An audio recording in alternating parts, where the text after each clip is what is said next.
both of you guys gonna be monitoring the audio then? Okay, perfect. Love it. You guys are amazing. Mitra, Hello. how are you? We're gonna go ahead and get started. All right. First, if you could say your first and last name for me and spell it. Okay. My name is MitraGruwell, MitraGruwell. Nice. So tell me a little bit about your program here. What you got going on? So the program that I'm operating here and working on currently behind the scenes is called Viking Textile Maker Hub.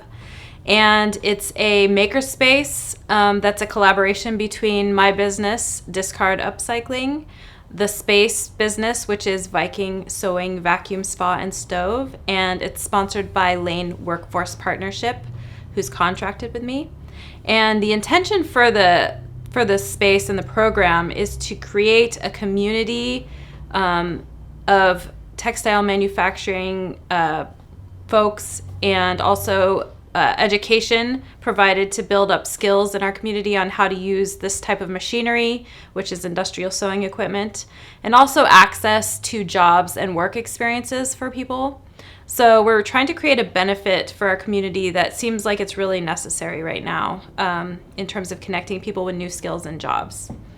Nice. Tell me a little bit more detail about the individual parts of it, because there's sewing, there's the repair, vacuum repair.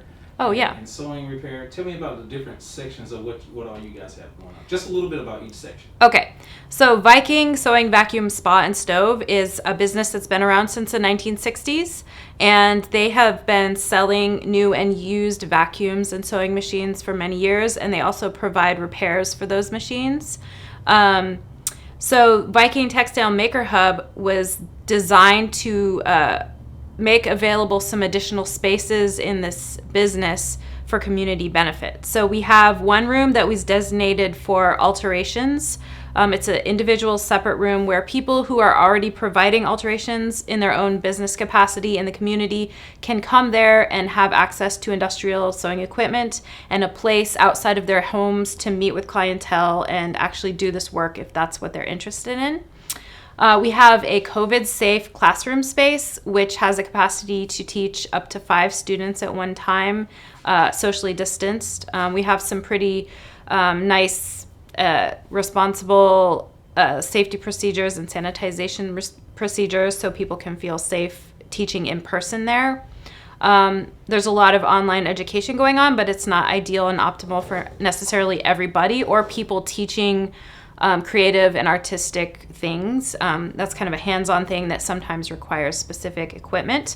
The space offers 5 sewing machines for students and 1 for the teacher. We're going to be providing in-house workshops in that space starting at the end of this month. And we're going to be teaching things like introduction to upcycling, including an activity where you get to make your own tote bag out of some sort of waste material. We're going to be doing one called Sorry, I got shot.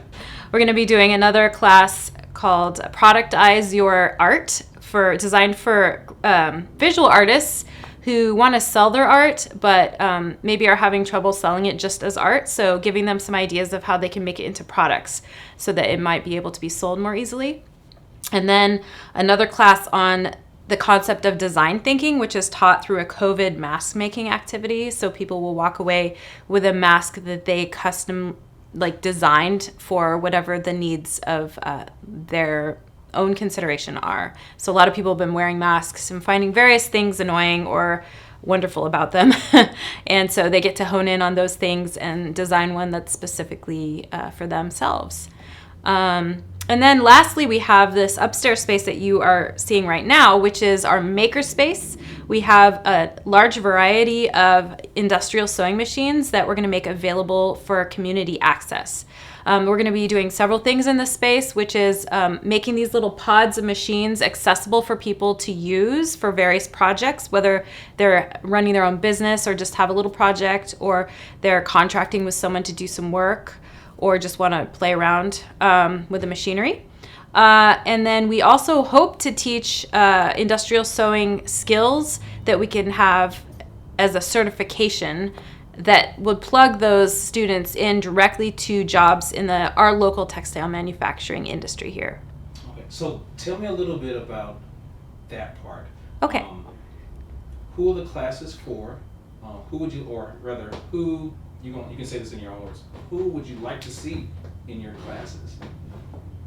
So I imagine that these classes are really for anybody with the interest in learning these skills. They're really for people who maybe just have always been curious about this type of skill set. For people who want to take their love of sewing to another level, which is industrial sewing. For people who are trying to pivot the direction of their employment, maybe they've had something change through COVID and want to learn a new skill set and start working in a new industry. Maybe they have an idea to start their own business that involves industrial manufacturing or manufacturing some sort of product. It can be for youth that want access to jobs in this realm of textile manufacturing. It's a skill set you can take really anywhere, wherever you go. It's not necessarily offered in a lot of places. There's no local place that I'm aware of that you can learn industrial sewing. There is a program up in northern Oregon, but in terms of in our local vicinity. And yeah, we just want to make that skill set accessible to anyone who's interested, basically. Nice. That was a good answer. Thank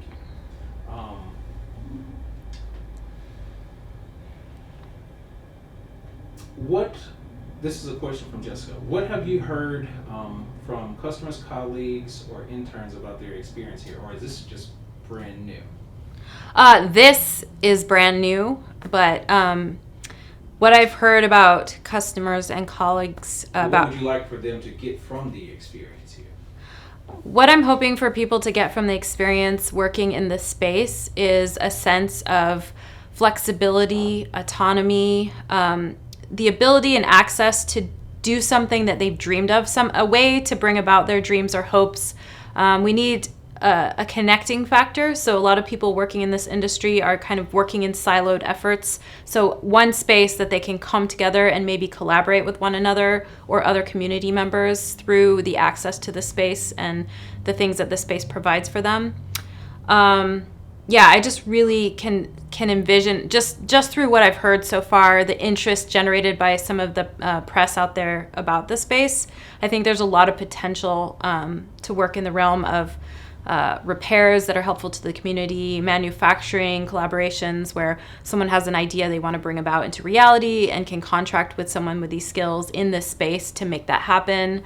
Or learn how to do it themselves. I just see so much potential, and then a lot of education happening here. So people feeling like there's a place where they can learn what they want to know that gives them the empowerment to do what they want to do in life, whether it's just finding a job with a company or like I said, opening their own business or just trying something new, feeling empowered and connected.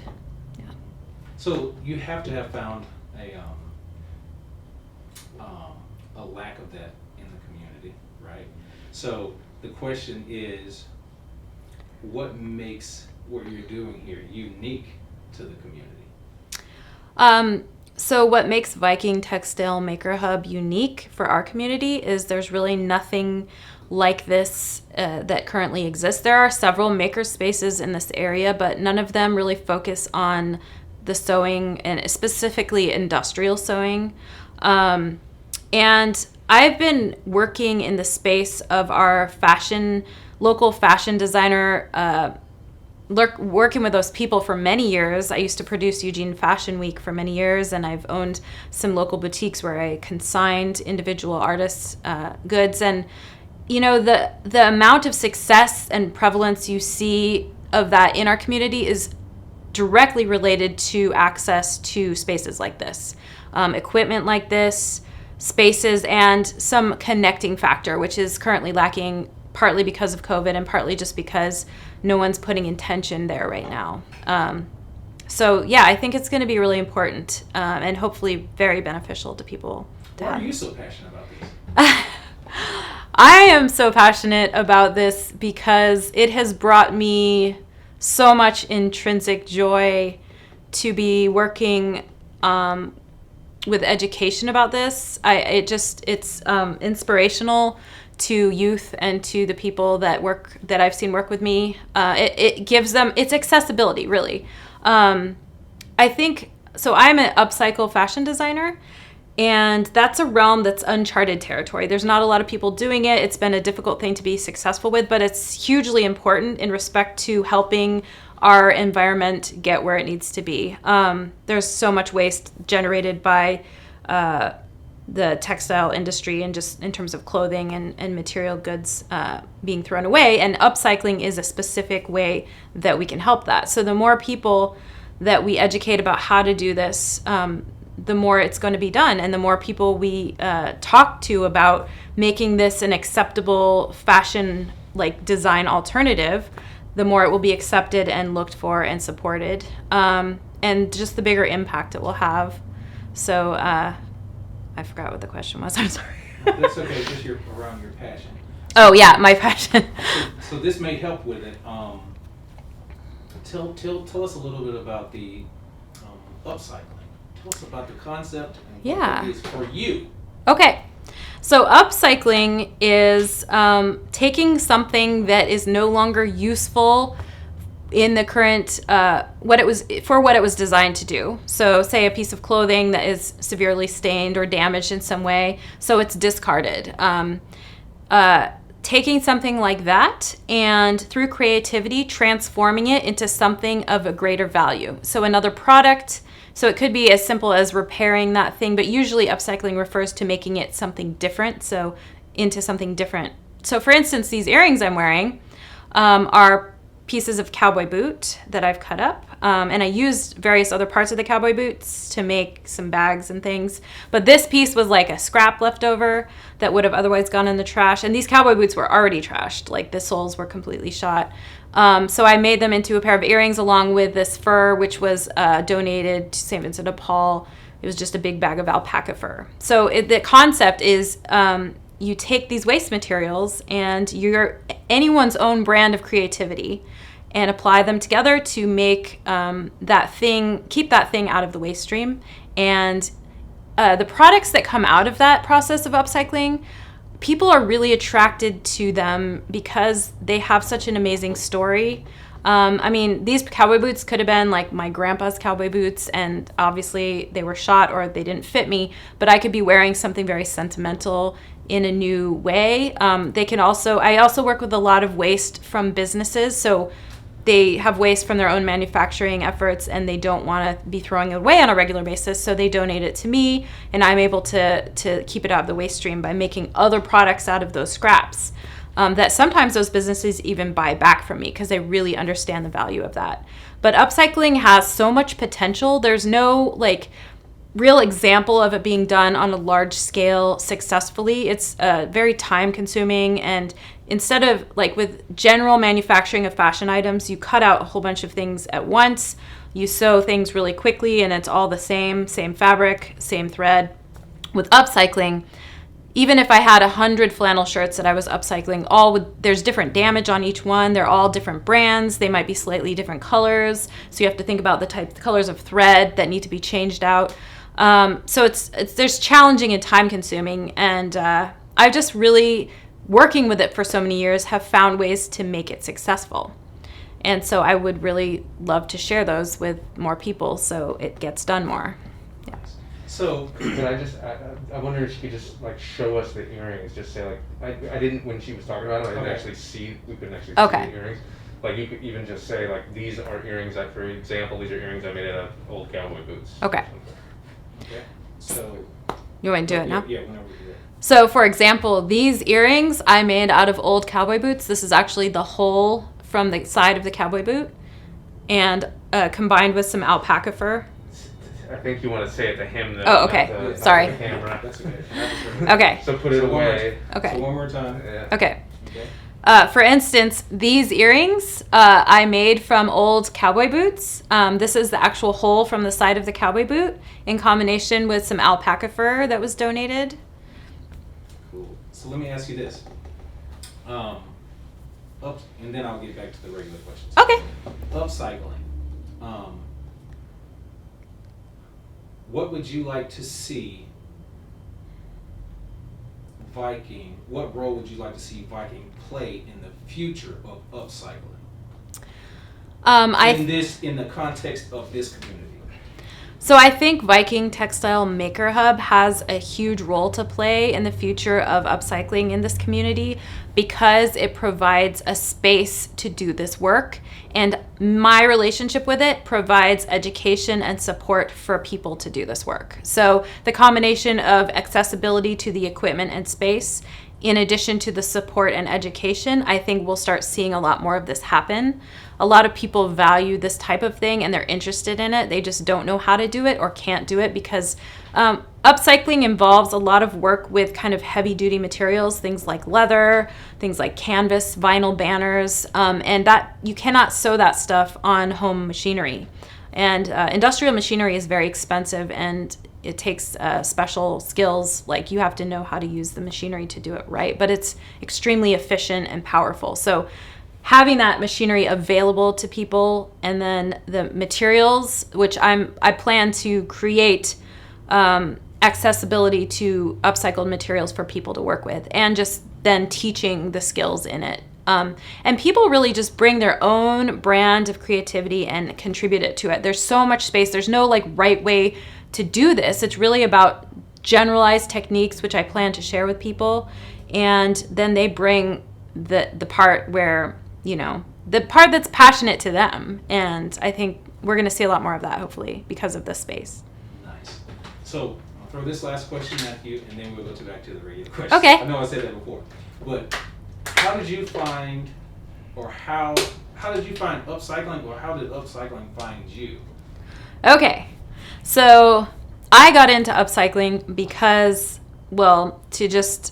the infrastructure was there because I come from a creative family. My dad's a craftsperson and my mom is a sewist, which is the combination of someone who sews and an artist. So I just grew up with these skills, and I also grew up pretty poor.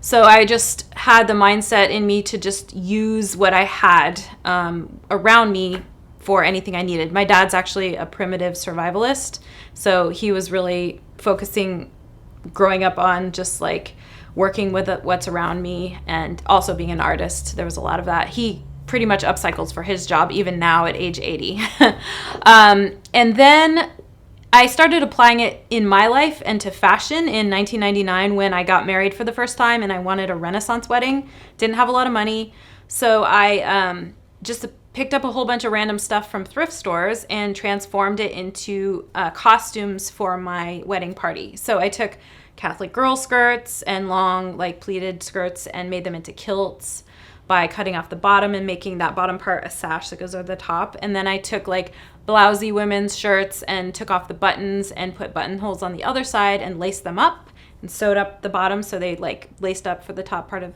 the way. And then you can also take in the sleeves to make them like Renaissance-y sleeves.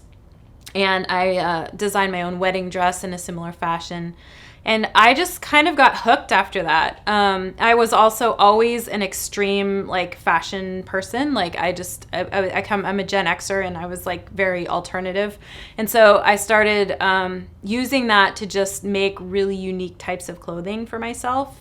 And then when I had my own shop, I got into making costumes for people. I realized you can take pre-existing things like I did with my wedding and make them into costumes. And the thing about upcycling is it's affordable and it's a time cheat, because it's really about working with existing elements of something, and that cuts down your time. So for instance, if I wanted to make a bow tie, I could use the collar of a men's shirt that already has the finished edges. Instead of having to finish the edges of the whole thing, I'll just use that already and cut it right at the seam. So that saves me time. So I'm a kind of an impatient designer. So I liked the affordability in terms of how much time it saved me. And then I absolutely love the impact on the environment. And honestly, as an artist, I get so much inspiration working with a confined body of materials. So if I force myself to just consider using what I have, like this is my materials and I don't get to use anything else. So many wonderful and creative ideas come out of that. And I just adore that as an artist. Nice. Great answer. I agree with that 100%. I think I'm an upcycler too. I didn't know that. Everybody's an upcycler. Amy will tell you all about it. Oh, yeah. Look at the garage. Well, I kind of asked these questions, but I'm going to go through the official questions one more time. Okay. Okay. Let's cut real Change it quick. up. Totally Mhm. fine.